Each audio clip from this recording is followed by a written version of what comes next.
पूर्व सीएम हरीश रावत ने गोलज्यू मंदिर में अर्जी लगाने पर भाजपा ने कहा था कि हरदा कोई सिद्ध पुरुष नहीं है जो कहे और वह लकीर बने। राजनीति में बेशक उनके चौंकाने वाले फैसले सनातनियों के लिए आहत करने वाले भी रहे, लेकिन गोलज्यू महाराज न्याय के देवता माने जाते हैं। गोलज्यू देवता गुण दोष के आधार पर ही न्याय करते हैं। वहीं बीजेपी के इस बयान पर पलटवार करते हुए कांग्रेस की प्रवक्ता गरिमा दसोनी ने कहा कि भाजपा ने 2017 के विधानसभा चुनाव में जुमे की नमाज और 2022 में मुस्लिम यूनिवर्सिटी को लेकर झूठ गढ़ा, क्योंकि भाजपा ने विकास कार्य तो किए नहीं, विकास के नाम पर उनको वोट नहीं मिलते, इसीलिए भाजपा ने झूठ का रास्ता चुना। लेकिन अभी तक कोई ये साबित नहीं कर पाया कि कांग्रेस की सरकार ने जुमे की नमाज की छुट्टी का आदेश जारी किया था और इसलिए हरीश रावत ने इंतजार करने के बाद न्याय के देवता के दरबार में अर्जी लगाई है।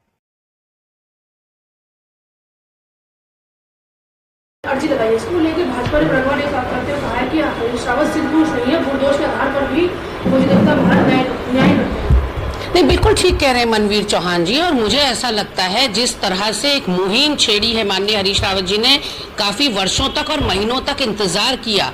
पहले उन्होंने उस व्यक्ति की खोज की जिस व्यक्ति की ये इजाद है कि जुमे की नमाज माननीय हरीश रावत जी ने इसका आदेश दिया था और मुस्लिम यूनिवर्सिटी की बात कही थी। ये जो झूठ का गुब्बारा भारतीय जनता पार्टी ने 2017 में भी और 2022 में फुलाया, क्योंकि उनको पता है कि विकास के नाम पर तो उनको वोट पड़ेगा नहीं, रोजगार उन्होंने दिया नहीं, महंगाई उन्होंने कम की नहीं, महिलाओं के साथ हो रहे अपराधों में कोई कटौती नहीं हुई। तो ऐसे में भाजपा को पता था कि केवल और केवल उनकी नैया या वैतरणी अगर पार लग सकती है तो वो झूठ के सहारे लग सकती है। तो 2017 में जुम्मे की नमाज का झूठ गढ़ा गया और 2022 की सरकार बनाने के लिए मुस्लिम यूनिवर्सिटी का झूठ गढ़ा गया।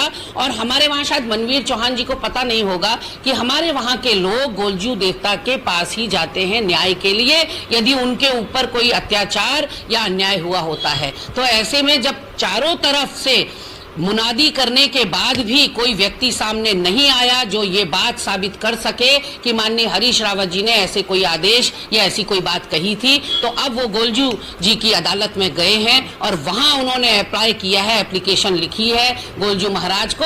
और केवल माननीय हरीश रावत जी नहीं, पूरे कुमाऊं और गढ़वाल मंडल के लोग गोलज्यू के दरबार में जाते हैं और ये प्रार्थना और गुहार करते हैं कि उनके साथ न्याय किया जाए। तो अब देखने वाली बात होगी कि ये कितना सच बाहर निकल कर आता है। और मनवीर चौहान ने जो बात कही है वो साफ तौर पर भाजपा की बौखलाहट दिखा रहा है कि उसको डर सता रहा है कि माननीय हरीश रावत जी जिस मुहिम को लेकर निकले हैं, झूठ का पर्दाफाश करने निकले हैं, यदि भाजपा बेनकाब हो गई, निर्वस्त्र हो गई, तो फिर जाने महफिल में क्या हो।